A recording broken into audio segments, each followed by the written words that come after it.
ଜଣେ କୁମାରୀ ଘରକୁ ଫେରିଲା। ସେ କଣଙ୍କ ସହ ବାର୍ତ୍ତା ହୋଇଥିଲେ ଏବଂ ତାହାର ନାମ ଥିଲା ମାରିଆ। ଦୂତ ତାଙ୍କ ନିକଟକୁ ଆସି କହିଲେ, ନମସ୍ତେ ଅନୁଗ୍ରହ ପୂର୍ଣ୍ଣା, ପ୍ରଭୁ ତୁମ ସଙ୍ଗରେ।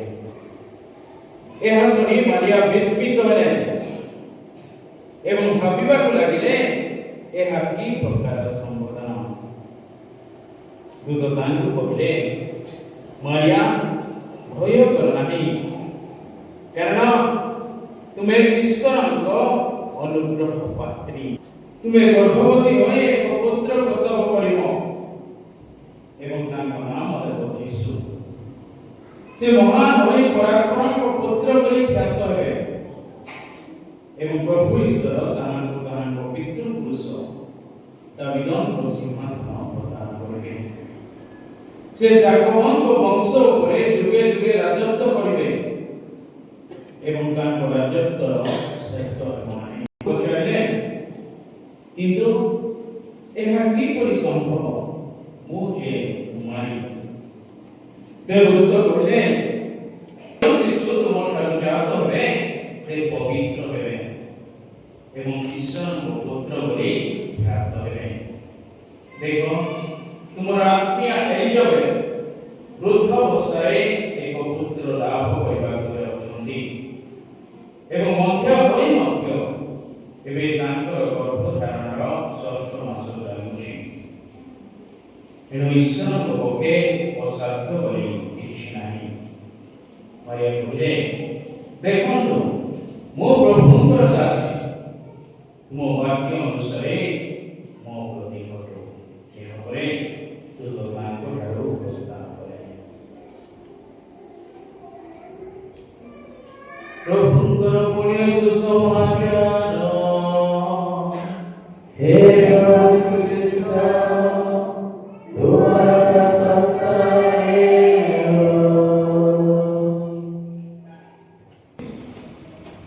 এবং ଜାଣିଥିବେ ମଧ୍ୟରେ 1991 ମସିହା ଅଗଷ୍ଟ ମାସ 1921 ରୁଷିଆ ଦେଶରେ କଣ ହେଲା? ସେଦିନ ଜାଣିଥିବେ ଏବଂ ସେଦିନ ପଢ଼ିଥିବେ ମଧ୍ୟ। ଆମେ ଦେଖିବା ସେହି ସମୟରେ ରୁଷିଆ ଦେଶର ରାଷ୍ଟ୍ରପତି ଥିଲେ ମିଖାଇଲ ଗର୍ବାଚୋଭ। ସେ 9 ବର୍ଷ କାଳ ରୁଷିଆକୁ ରାଷ୍ଟ୍ରପତି ଭାବରେ ସେ ଶାସନ କରୁଛନ୍ତି ଏବଂ ସେ ଥିଲେ ଜଣେ କାଥୋଲିକ ରାଷ୍ଟ୍ରପତି। 1991 ଆମେ ଦେଖିବା ସେ ଥିଲେ ଜଣେ କାଥୋଲିକ ରାଷ୍ଟ୍ରପତି। କିନ୍ତୁ ଦୁର୍ଭାଗ୍ୟବଶତଃ 1991 ଅଗଷ୍ଟ ମାତ୍ର 19ରୁ 21ରେ ଆମେ ଦେଖିବା ଆଉ ଗୋଟିଏ ଦଳ କମ୍ୟୁନିଷ୍ଟ ପାର୍ଟି, ବିଶେଷ କରି କମ୍ୟୁନିଷ୍ଟ ପାର୍ଟିରେ ରୁଷିଆରେ ପେଣ୍ଟେକୋଷ୍ଟ ଏବଂ ବାପ୍ଟିଷ୍ଟ ମାନେ ସେମାନେ ଠିକ ପାର୍ଟି ସେମାନେ ଗଠନ କରିଥିଲେ। ଆଉ ସେହି ପାର୍ଟି ଏହି ରାଷ୍ଟ୍ରପତିକୁ ଗାଦିଚ୍ୟୁତ କରିବା ପାଇଁ ଇଚ୍ଛା ପ୍ରକାଶ କରିଥିଲେ ଏବଂ 3 ଦିନ କାଳ ସେମାନେ ସେ ତାଙ୍କ ରାଷ୍ଟ୍ରପତି ଭବନରେ ରହି ତାଙ୍କ ହାଉସ ଆରେଷ୍ଟ କରିଦେଇଥିଲେ 3 ଦିନ କାଳ। ଏବଂ ହାଉସ ଆରେଷ୍ଟ କଲା ପରେ ତାଙ୍କୁ ସେମାନେ ଯେମିତି ହେଲେ ମଧ୍ୟ ଗାଦିଚ୍ୟୁତ କରିବେ ବୋଲି ସେମାନେ ଇଚ୍ଛା ପ୍ରକାଶ କଲେ। କିନ୍ତୁ କୁହାଯାଏ ସେହି 3 ଦିନ ଭିତରେ କାଥୋଲିକ ଧର୍ମମଣ୍ଡଳୀର ସମସ୍ତ ବିଶ୍ୱାସୀ ମାନେ କୁମାରୀ ମାନଙ୍କର ବିମଳ ହୃଦୟରେ ନିକଟରେ ସେମାନେ ପ୍ରାର୍ଥନା କରିବା ପାଇଁ ଆରମ୍ଭ କଲେ। ଆଉ ଯେତେବେଳେ ପ୍ରାର୍ଥନା କଲେ ସେହି ସମୟରେ ଏହି 3 ଦିନ ଭିତରେ କିଛି ହେଲା ନାହିଁ ଏବଂ ସେ ପୁଣି ଥରେ ରାଷ୍ଟ୍ରପତି ହୋଇ ସେ ଶାସନ କରିବା ପାଇଁ ଆରମ୍ଭ କଲେ।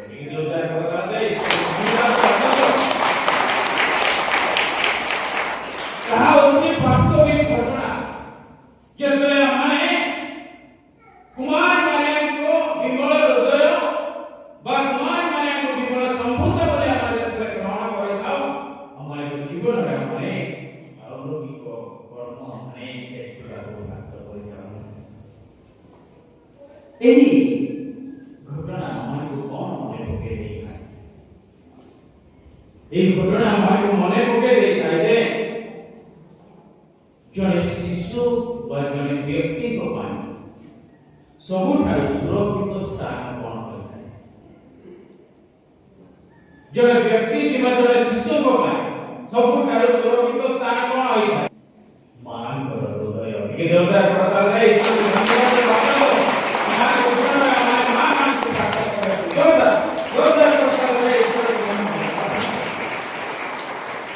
ଜଣେ ଶିଶୁ ପାଇଁ ଜଣେ ବ୍ୟକ୍ତି ପାଇଁ ସବୁଠାରୁ ସୁରକ୍ଷିତ ସ୍ଥାନ ସେଇ ଧନ ସମ୍ପତ୍ତି କିମ୍ବା କିଛି ନାହିଁ, ସେହି ମାଙ୍କର ହୃଦୟ। ଆଜି ଆମମାନେ ନିଜକୁ ସୌଭାଗ୍ୟ ମନେ କରିବା ଆବଶ୍ୟକ, କାରଣ ଆମମାନଙ୍କ ପାଖରେ ଜଣେ ମା ଅଛନ୍ତି, ଯେଉଁମାନେ କି ସେ ଆମମାନଙ୍କୁ ସବୁବେଳେ ସୁରକ୍ଷା ପ୍ରଦାନ କରିଥାନ୍ତି। ସେଇ ମା କେବଳ ରୁଷିଆର ରାଷ୍ଟ୍ରପତିଙ୍କୁ ନୁହେଁ, ଆମ ସମସ୍ତଙ୍କୁ ସେଇ ମା ସୁରକ୍ଷା ପ୍ରଦାନ କରୁଛନ୍ତି। ବିଶେଷ କରି କାଥୋଲିକ ଧର୍ମମଣ୍ଡଳୀର ବିଶ୍ୱାସ ଏବଂ ବିଶ୍ୱାସୀମାନଙ୍କୁ ସେହି ମା ସବୁବେଳେ ସୁରକ୍ଷା ପ୍ରଦାନ କରୁଛନ୍ତି। ସେହି ମା ଆଉ କେହି ନୁହନ୍ତି, ସେହି ମା ହେଉଛନ୍ତି ଆମର ମା କୁମାରୀ ମାରିଆ, ବିମଳା ଗର୍ଭସମ୍ଭୂତା କୁମାରୀ ମାରିଆ। ତାଙ୍କର ସେହି ସୁରକ୍ଷା ପ୍ରାପ୍ତ କରିଥିବା ଯୋଗୁଁ ଆଜି ଆମେ ଏତେ ସୁନ୍ଦର ଗୀର୍ଜାଘର ନିର୍ମାଣ କରିପାରିଛୁ। ଏବଂ ଆଜି ତାଙ୍କର ସେହି ସୁରକ୍ଷା ପ୍ରାପ୍ତ କରିଥିବା ଯୋଗୁଁ ଆମ ପରିବାରରେ ସମସ୍ତେ ଶାନ୍ତିରେ ଜୀବନ ଯାପନ କରୁଅଛୁ। ଏବଂ ବିଶେଷ କରି ମୁଁ କହିବି, ଆଜି ସେହି ମାଙ୍କର ସୁରକ୍ଷା ଯୋଗୁଁ ବୋଲି ଆଜି ଏହି ଗ୍ରାମରେ ଅନେକ ଜ୍ଞାନୀ ବୁଦ୍ଧିଜୀବୀ ମାନେ ସେମାନେ ଅଛନ୍ତି। ଟିକେ ଜୋରଦାର କହିଲେ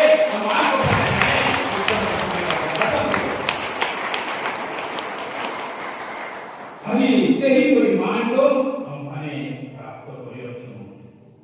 ଆଜି ଯେତେବେଳେ ଆମେ ଏଠାରେ ସମବେତ ହୋଇଅଛୁ, ଆଜି ଟିକେ ଚିନ୍ତା କରିବା। ଯଜ୍ଞ ପ୍ରାରମ୍ଭରେ ମୁଖ୍ୟ ଧର୍ମଯାଜକ କହିଲେ ଯେ ଆଜି ଆମେ କୁମାରୀ ମାରିଆଙ୍କର ବିମଳା ଗର୍ଭସମ୍ଭୂତା ପର୍ବ ପାଳନ କରୁଅଛୁ। ଏ ଅବସରରେ ଆମେ ଚିନ୍ତା କରିବା ଯେ ବିମଳ ଗର୍ଭସମ୍ଭୂତାର ଅର୍ଥ କ'ଣ? ବିମଳ ଗର୍ଭସମ୍ଭୂତାର ଅର୍ଥ ଯଦି ଆମେ ଓଡ଼ିଆରେ ଆମେ ତାହାକୁ ଅନୁବାଦ କରିବା, ତାହେଲେ ଜାଣିପାରିବା ବିମଳର ଅର୍ଥ ହେଲା ପବିତ୍ରତା, ନିର୍ମଳ। ଆଉ ଗର୍ଭସମ୍ଭୂତାର ଅର୍ଥ କ'ଣ?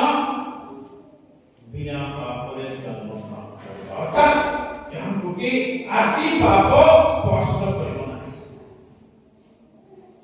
ହେଲେ କେମିତି କୁମାରୀ ମାରିଆ ଆଦି ପାପରେ ବିନା ସେ ଜନ୍ମ ଗ୍ରହଣ କରିଥିଲେ?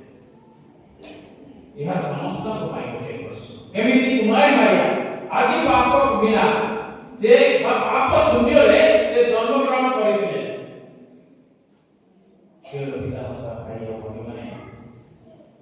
କୁମାରୀ ମାରିଆ, ମୁଁ ଏବଂ ଆପଣମାନେ ସମସ୍ତେ ଜଣେ ଜଣେ ମନୁଷ୍ୟ। ଏହା ଆମମାନେ ସମସ୍ତେ ସ୍ୱୀକାର କରିବା, ସମସ୍ତେ ଜଣେ ଜଣେ ମନୁଷ୍ୟ। କୁମାରୀ ମାରିଆ ମଧ୍ୟ ଆମମାନଙ୍କ ପାଇଁ, ଆମମାନଙ୍କ ପରି ଜଣେ ମନୁଷ୍ୟ। ହେଲେ କାହିଁକି ତାଙ୍କୁ କୁହାଯାଏ ବିନା ପାପରେ ସେ ଜନ୍ମ ଗ୍ରହଣ କରିଅଛନ୍ତି ବୋଲି? କାହିଁକି କୁହାଯାଏ? ପ୍ରଥମରେ ସବୁବେଳେ ମନେ ରଖିବାକୁ ଅଛି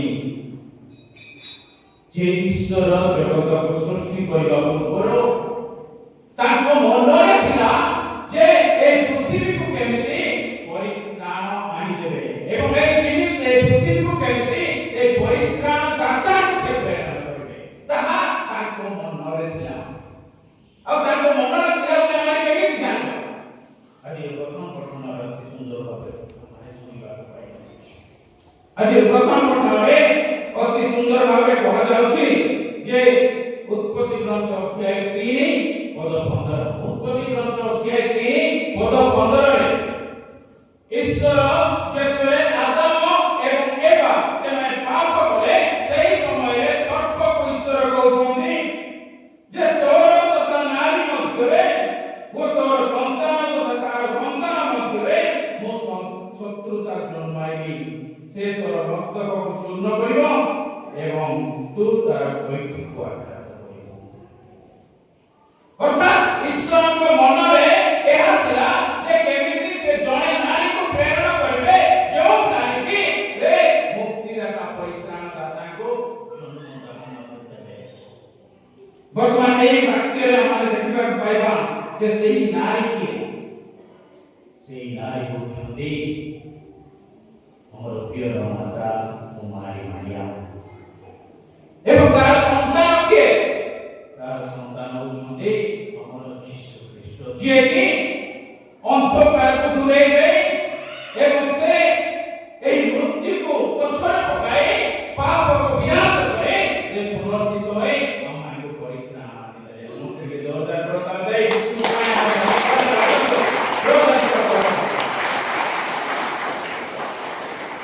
ସେ ହଉଛନ୍ତି କୁମାରୀ ମାଣିଆଙ୍କର ପୁତ୍ର ପ୍ରିୟ ପିତାମାତା ଭାଇ ଓ ଭଉଣୀମାନେ ତେଣୁ କୁମାରୀ ମାଣିଆଙ୍କୁ କୁହାଯାଏ ସେ ହଉଛନ୍ତି ନୂତନ ଏବା ଯୀଶୁଙ୍କ ସହିତ ଯୀଶୁ ଖ୍ରୀଷ୍ଟ ହଉଛନ୍ତି ନୂତନ ଆଦାମ ପୁରାତନ ଆଦାମ ସେ ଅପେକ୍ଷା କରିବା ଦ୍ୱାରା ମୃତ୍ୟୁକୁ ଆଣି ଦେଇଥାଏ ବର୍ତ୍ତମାନ ନୂତନ ଆଦାମ ଆମର ପ୍ରଭୁ ଯୀଶୁ ଖ୍ରୀଷ୍ଟ ସେ ଈଶ୍ୱରଙ୍କର ଆଜ୍ଞା ପାଳନ କରିବା ଦ୍ୱାରା ସେ ଆମମାନଙ୍କ ପାଇଁ ପରିତ୍ରାଣ ଆଣିଦେଲେ ଅଦ୍ଭୁତ ପୁରାତନ ଏବା ସେ କଣ କଲେ ଅପେକ୍ଷା କରିବା ଦ୍ୱାରା ସେ ପାପକୁ ନିଜ ଗର୍ଭରେ ଅପେକ୍ଷା କରିବା ଦ୍ୱାରା ଈଶ୍ୱରଙ୍କ କଥାକୁ ନ ମାନିବା ଦ୍ୱାରା ସେ ପାପକୁ ନିଜ ଗର୍ଭରେ ଧରିଲେ ଏବଂ ସେଇ ଗର୍ଭରୁ ଯାହା ଜାତ ହେଲା ତାହା ମୃତ୍ୟୁକୁ ଆଣିଦେଲେ ବର୍ତ୍ତମାନ ନୂତନ ଏବା କୁମାରୀ ମାରିଆ ସେ ଈଶ୍ୱରଙ୍କୁ ଆଜ୍ଞା ପାଳନ କରିବା ଦ୍ୱାରା ସେଇ ଆଜ୍ଞା ତାକୁ ନିଜ ଗର୍ଭରେ ଧରିଲେ ଏବଂ ତାହାକୁ ସେ ପ୍ରସବ କରିବା ଦ୍ୱାରା ଆମର ଜଣେ ମୁକ୍ତିଦାତାକୁ ପ୍ରାପ୍ତ କରୁ ସେ ହେଉଛନ୍ତି ଆମର ପ୍ରିୟ ପ୍ରଭୁ ଯୀଶୁ ଖ୍ରୀଷ୍ଟ ତେଣୁ କୁମାରୀ ମାରିଆଙ୍କୁ ଆଜି ସମସ୍ତେ ନୂତନ ଏବା ବୋଲି ସେମାନେ ଆଖ୍ୟା ଦେଇଥାନ୍ତି କାରଣ ପୁରାତନ ଏବାଙ୍କ ଦ୍ୱାରା ପାପ ଆସିଲା ଏବଂ ନୂତନ ଏବାଙ୍କ ଦ୍ୱାରା ଆମମାନେ ପରିତ୍ରାଣ ପ୍ରାପ୍ତ କରୁ ବର୍ତ୍ତମାନ ଆମେ ଟିକେ ଚିନ୍ତା କରିବା ଏହି ପର୍ବ କିଏ ପାଳନ କରିବା ପାଇଁ କହିଲେ ବାସ୍ତବରେ ଏହା ଘୋଷଣା ହେବା ପୂର୍ବରୁ ଆଗରୁ ମଧ୍ୟ କାଥୋଲିକ ଧର୍ମ ମଣ୍ଡଳୀରେ ଏହି ପର୍ବ ପାଳନ କରାଯାଉଥିଲା କିନ୍ତୁ ଅଫିସିଆଲ ପୁଣ୍ୟ ପିତା ନବମ ପିୟୁଷ 1854 ମସିହାରେ କୁମାରୀ ମାରିଆଙ୍କ ବିମଳ ଗର୍ଭ ସମ୍ଭୂତା ବୋଲି ଘୋଷଣା କଲେ ଆଉ ଯେତେବେଳେ ସେ ଘୋଷଣା କଲେ ସେହି ସମୟରେ ପୃଥିବୀର ହଇଚଇ ସୃଷ୍ଟି କରିଗଲା এই ঘোষଣା ପରେ କେତେ ଜଣ କାଥୋଲିକ ଧର୍ମ ମଣ୍ଡଳୀ ଛାଡ଼ି ଅନ୍ୟ ଧର୍ମକୁ ଗ୍ରହଣ କରିବାକୁ ଆରମ୍ଭ କଲେ କାରଣ ସେମାନେ ନିଜେ ଚିନ୍ତା କରୁଥିଲେ ମାନବୀୟ ଭାବରେ ଯେ ସେମାନେ ନିଜେ ଚିନ୍ତା କରୁଥିଲେ କୁମାରୀ ମାରିଆ ଆମ ପରି ଜଣେ ମନୁଷ୍ୟ ହୋଇ ସେ କେମିତି ବିନା ପାପରେ ଜନ୍ମ ଗ୍ରହଣ କରିଲେ ମନୁଷ୍ୟ ହୋଇ କେମିତି ବିନା ପାପରେ ଜନ୍ମ ଗ୍ରହଣ କରିଲେ ସେମାନେ ଗ୍ରହଣ କରିପାରିଲେ ନାହିଁ ତେଣୁ ଯେତେବେଳେ ପୁଣ୍ୟ ପିତା ନବମ ପିୟୁଷ ଏହାକୁ ଘୋଷଣା କଲେ କେତେ ଜଣ ଅନ୍ୟ ଧର୍ମକୁ ସେମାନେ ପଳାଇ ଗଲେ କାଥୋଲିକ ଧର୍ମରେ ରହିବା ପାଇଁ ସେହି ସମୟରେ ପୃଥିବୀରେ ପୁରା ହଇଚଇ ସୃଷ୍ଟି କରିଦେଇଥିଲା କିନ୍ତୁ ତାର 4 ବର୍ଷ ପରେ ପୁଣ୍ୟ ପିତା ଘୋଷଣା କରିଛନ୍ତି 1854 ଏବଂ ତାର 4 ବର୍ଷ ପରେ 1858 ଆମେ ଦେଖିବାକୁ ପାଇବା ଯେ ଆମର ମା କୁମାରୀ ମାରିଆ ସେ ଜଣେ ଗାଉଁଲି ଝିଅ ସେହି ଠାକୁରୀ ବେର୍ନାରୀ ତାଙ୍କୁ ସେ ଦର୍ଶନ ଦେଇ କେବେ ଦର୍ଶନ ଦେଲେ ମାର୍ଚ୍ଚ ମାସ 25 ତାରିଖ 1858 ସେ ଦର୍ଶନ ଦେଇ ତାଙ୍କୁ କହିଲେ ମୋ ବିମଳା ଗର୍ଭ ସମ୍ଭୂତା ମାରିଆ ଟିକେ ଜୋରଦାର କରିଦେଲେ ମୋ ବିମଳା ଗର୍ଭ ସମ୍ଭୂତା ମାରିଆ ଅର୍ଥାৎ ସେ ଏହା ଆମମାନଙ୍କୁ ଶିକ୍ଷା ଦେଇଥାଏ କଣ ଆମମାନଙ୍କ ମୁଖ୍ୟ ହେଉଛନ୍ତି ପୁଣ୍ୟ ପିତା ଯେତେବେଳେ ଗୋଟିଏ ଡକ୍ଟମା ବା ଗୋଟିଏ ବିଷୟରେ ସେ ଘୋଷଣା କରିଥାନ୍ତି ଆମର କେବେ ଯୌକ୍ତିକ ତର୍କ କରିବା ନାହିଁ ଏହା ଭୁଲ ବୋଲି କାରଣ ସେମାନେ ଐଶ୍ୱରିକ ଶକ୍ତିକୁ ପ୍ରାପ୍ତ କରି ଏହି ଘୋଷଣା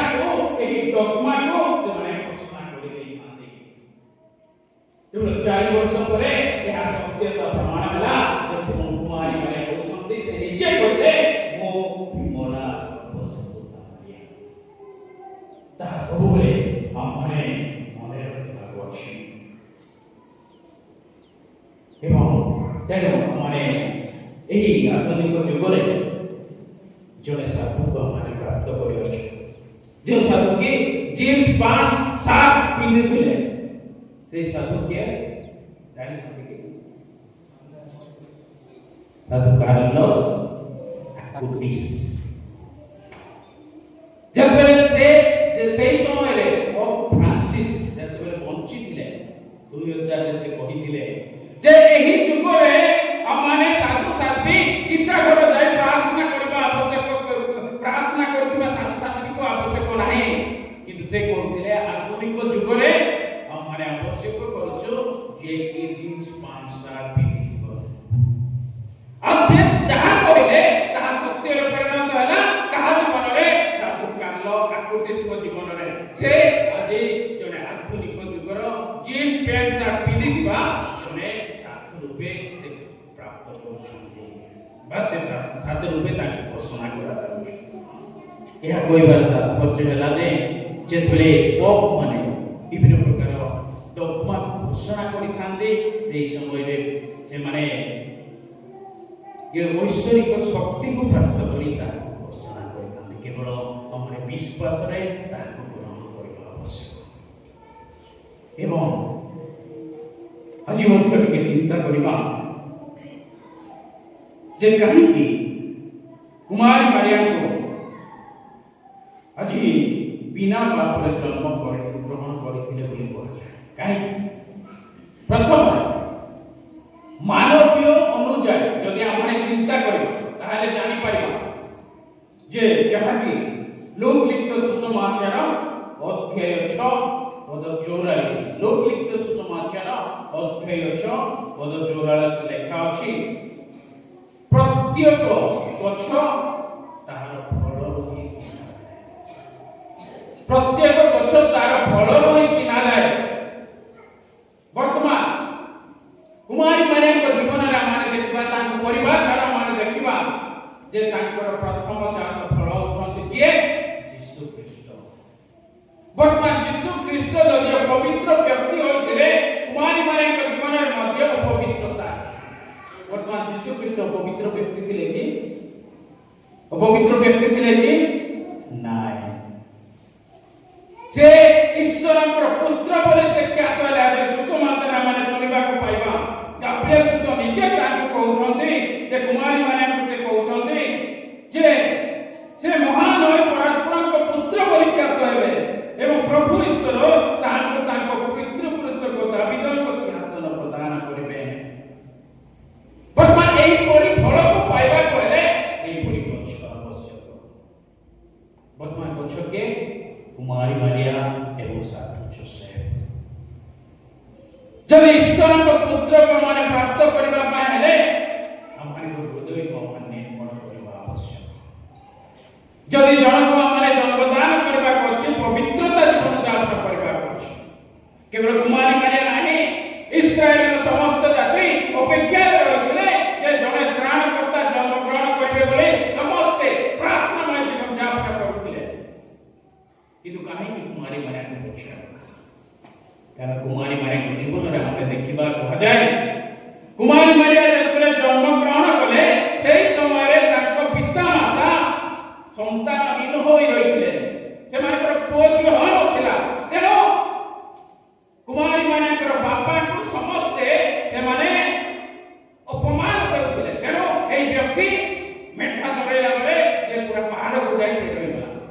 ଆଉ ସେହି ସମୟରେ ଦୂତ ତାଙ୍କୁ କହିଲେ ଯେ ତୁମର ପ୍ରାର୍ଥନାକୁ ମୁଁ ଶ୍ରବଣ କରିଛି ଏବଂ अन्ना से कौन करिवे? कुमारी मानक मां से कौन करिवे जे जे पवित्र आत्मा को शक्ति रे गोटे संतान प्रसव करिवे। एवं कहा जाए 3 वर्ष हला परे कुमारी मानक मंदिर रे से छाड़ी दउछंती एवं मंदिर रे से सब दिन पाए से मंदिर रे ताकर जीवन यापन करूछंती। तेनु हमरे कहि परिमा आज कुमारी मारिया से पवित्र आत्मा शक्ति रे जन्म हेले एवं जीसु कृष्ण मध्य पवित्र आत्मा शक्ति रे कुमारी मारिया को ठारो से जन्म ग्रहण करथिले तेनो माने आदि तांको कहबा से होचंती विमला संपूता कुमारी मारिया के जोरदार जोरदार दे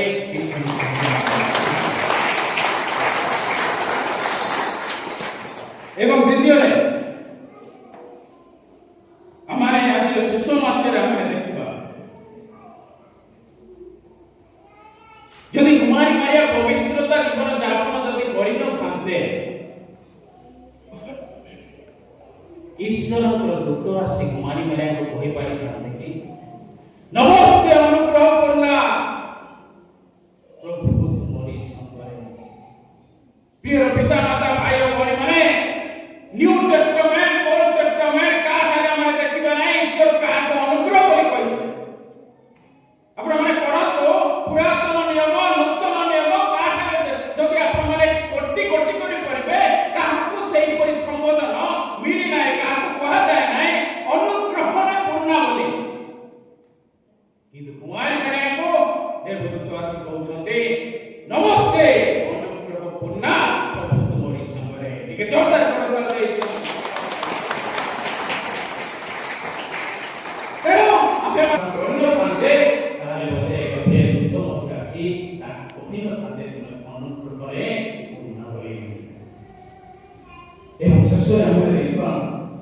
कुमारी मारिया जने पवित्र व्यक्ति थिबा पवित्र आत्मा ताको जीवन रे वास करथिबा जको एवं पवित्र आत्मा को द्वारा निजे जन्म ग्रहण करथिबा जको से कोन होछन्ती से कहले जे पद 28 रे हम देखिबा ना पद 34 रे देखिबा मारिया दूत को पचारले किंतु एहा की करि संभव मु जे कुमारी आपको जानी होते तेनो एहा किपरि संभव करै कहउछन्ती किंतु पद 38 रे हम देखिबा से कहउछन्ती जे देखंतु मो प्रभुकर दासी तुम वाक्य अनुसार मो भक्ति करतो अर्थात से ईश्वर को वाक्य को से निज जीवन रे से पालन करते जे दुख कष्ट असले मध्य से वाक्य को से निज करे धारण करते तेनो अजे हमारी माया को हमारे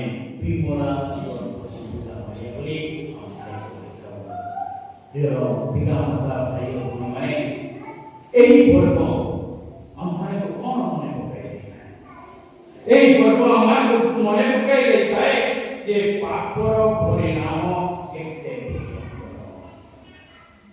अदि प्रथम पठन रे हमारे सुनिलो अदि प्रथम पठन रे आदम एवं एवा को पाप विषय हमारे सुनिबा को पाई आदम एवा एकदम उठिया ଥିଲେ अर्थात जे स्वर्ग को चले एकदम उठिया ଥିଲେ वर्तमान जेबे पाप ताको जीवन को आसीना ईश्वर को ठारे दूरे गले माने एकदम उठिया रे बाहरी दे एवं मृत्यु को जन्म देले अनि पाप मनुष्य जेबे करि थाए ईश्वर को अनुग्रह से दूर रे रहि अति हमारे जीवन रे हमारे पवित्रता को जान करबा चेष्टा करबा पाप रे दूर रे रहिबा द्वारा हमें माने अनुग्रह को प्राप्त करिथाउ एवं विशेष भाबरे विमला गर्भ संपूता मारिया को निकट हमारे जे प्रार्थना करबा सेही समय तांको हृदय रे स्वतंत्र सुरक्षा हमारे प्राप्त करबा तेनो तांको माध्यम द्वारा हमारे प्रार्थना करबा जोदरा कि से जाय तांको पुत्र तांको प्रियतम पुत्र हम प्रभु श्री कृष्ण को हमर अभाव असुविधा को जणाइबे एवं हमारे एकदम क्रिश्चियन संचार करिबा एवं संत आज दिव्य जगरे हमारे हमर प्रिय मान हमारे भाई को माध्यम करे हमारे प्रार्थना करिबा जोदरे हमारे पाप को हमारे परित्याग करे पवित्र एवं पूरी निर्मल हृदय हमारे जीवन में प्राप्त करिबा प्रभु हम समस्त को आशीर्वाद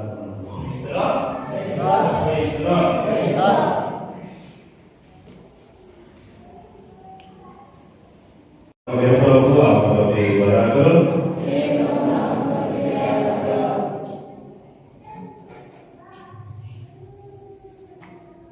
ପ୍ରଭୁ ଯୀଶୁ ଯେପରି ଆମମାନଙ୍କ ବିଜ୍ଞପ୍ତି ଯୋଗ୍ୟ ଧର୍ମାଧ୍ୟକ୍ଷ ସ୍ୱରୂପ ଏବଂ ସକଳ ଧର୍ମାଧ୍ୟକ୍ଷଙ୍କୁ ପ୍ରାଥମିକ ଦାନରେ ପରିପୂର୍ଣ୍ଣ କରନ୍ତୁ। ଏଥିପାଇଁ ଆମେ ପ୍ରଭୁଙ୍କୁ ପ୍ରାର୍ଥନା କରିବା। ହେ ପ୍ରଭୁ ଆମ ପ୍ରତି ଦୟା କର।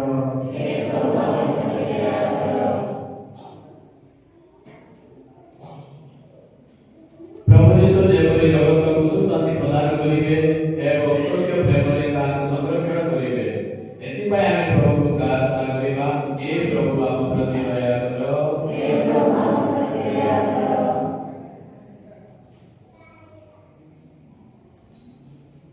ପ୍ରଭୁ ଯୀଶୁ ଯେପରି କର୍ତ୍ତୃବର୍ଗଙ୍କୁ ତାଙ୍କ ଇଷ୍ଟ ସାଧନା କରିବା ପାଇଁ ପରିଚାଳନା କରିବେ ଏବଂ ସେମାନେ ମାନବ ଜାତିର ହିତକାମୀ ହେବା ପାଇଁ ସେମାନଙ୍କୁ ସାହାଯ୍ୟ କରିବେ, ଏଥିପାଇଁ ଆମେ ପ୍ରଭୁଙ୍କୁ ପ୍ରାର୍ଥନା କରିବା। ହେ ପ୍ରଭୁ ଆମ ପ୍ରତି ଦୟା କର। ଯେପରି ରୋଗୀଗ୍ରସ୍ତଙ୍କୁ ସୁସ୍ଥ କରିବେ, ଜଗତର କ୍ଷୁଧା ଦୂର କରିବେ ଏବଂ ସକଳ ଦୁର୍ଗତିରୁ ଆମମାନଙ୍କୁ ରକ୍ଷା କରିବେ, ଏଥିପାଇଁ ଆମେ ପ୍ରଭୁଙ୍କୁ ପ୍ରାର୍ଥନା କରିବା। ହେ ପ୍ରଭୁ ଆମ ପ୍ରତି ଦୟା କର।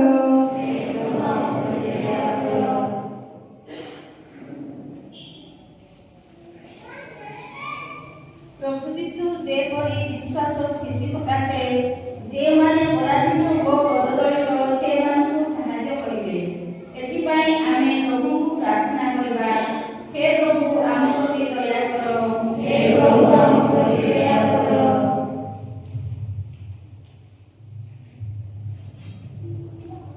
ପ୍ରଭୁ ଯୀଶୁ ଯେପରି ଖ୍ରୀଷ୍ଟ ବିଶ୍ୱାସରେ ଅଟଳ ରହିବା ପାଇଁ ଆମମାନଙ୍କୁ ସାହାଯ୍ୟ କରିବେ ଏବଂ ସକଳ ଲୋକଙ୍କ ନିକଟରେ ତାଙ୍କର ପ୍ରେମର ସାକ୍ଷ୍ୟ ଦେବା ପାଇଁ ଆମମାନଙ୍କୁ ଅନୁଗ୍ରହ କରିବେ, ସେଥିପାଇଁ ଆମେ ପ୍ରଭୁଙ୍କୁ ପ୍ରାର୍ଥନା କରିବା। ହେ ପ୍ରଭୁ ଆମ ପ୍ରତି ଦୟା କର।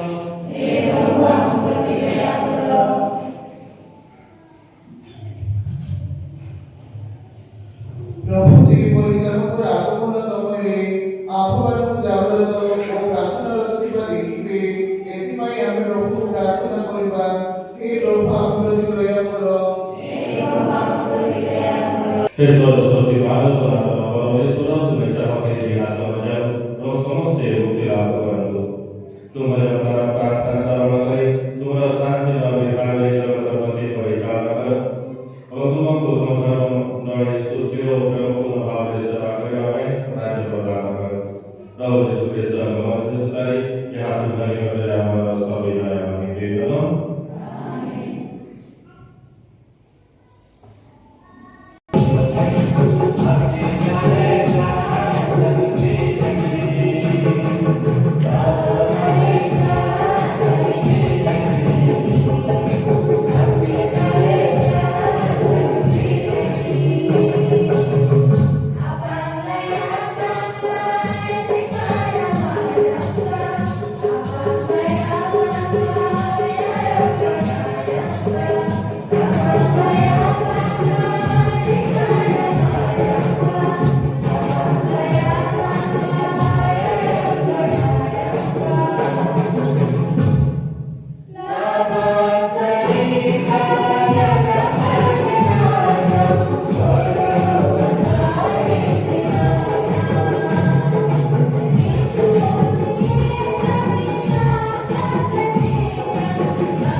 ବିଶ୍ୱାସର ରହସ୍ୟ ହେ ପ୍ରଭୁ, ତୁମେ ପୁନରୁଦ୍ଧାର କରିବା ପର୍ଯ୍ୟନ୍ତ ଆମେମାନେ ତୁମର ମୃତ୍ୟୁ ଘୋଷଣା କରୁ।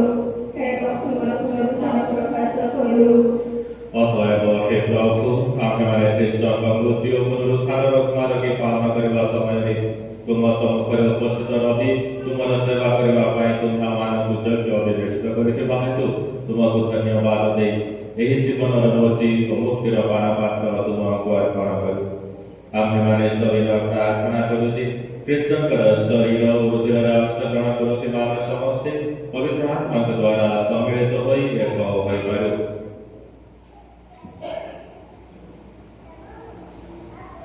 हे प्रभु, समग्र भूमंडल विश्व को स्मरण करा एवं हमारे पुण्यमिका हमारे धर्माध्यक्ष शरदचंद्र नायक एवं राजा वरुण सिंह एवं मंडल प्रेम और परिपूर्ण प्रति परिचालन करो। पुनरुत्थान अवसर महानिद्रा मात्र भाई और भौणी मानक तथा तुम अनुग्रह मुक्ति लाभ करथिबा ସେମାନଙ୍କୁ ତୁମ ଶ୍ରୀମୁଖର ଆଦର ପ୍ରତି ସ୍ୱାଗତମ କର।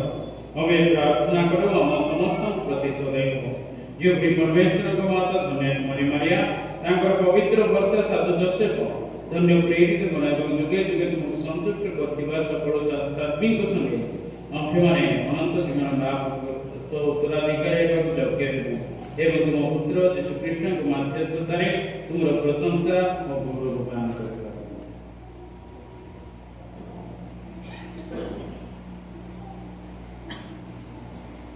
ତାହାଙ୍କ ଦ୍ୱାରା ଓ ତାହାଙ୍କ ସହ ଓ ତାହାଙ୍କ ଠାରେ ହେ ସର୍ବଶକ୍ତିମାନ ପିତା ପରମେଶ୍ୱର ପବିତ୍ର ଆତ୍ମାଙ୍କ ସହ ସକଳ ମହିମା ଓ ଗୌରବ ତୁମର ହେଉ ଯୁଗେ ଯୁଗେ ଆମେନ୍। ତୁମ୍ଭେ ଯୁଗେ ଯୁଗେ ଜୀବନ ଧାର ତଥା ରାଜତ୍ୱ କରୁଅଛ ଆମେନ୍। ପ୍ରଭୁଙ୍କ ଶାନ୍ତି ଆପଣମାନଙ୍କ ସଙ୍ଗେ ସର୍ବଦା ରହୁ। परस्परको शान्ति र अभिनन्दन गरिमा।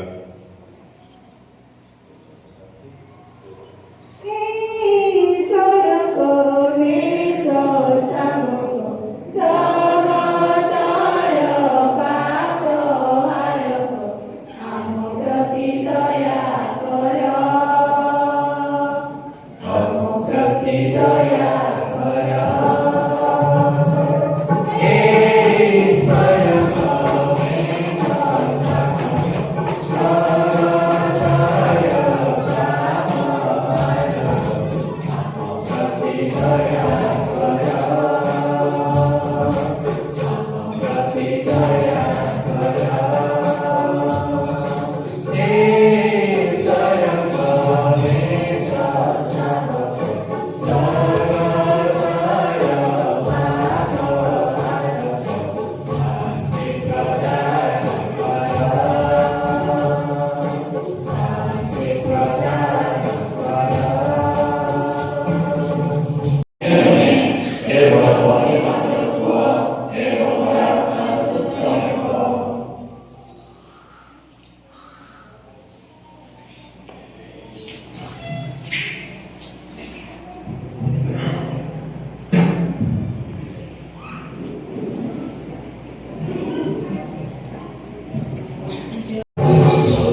କରନ୍ତୁ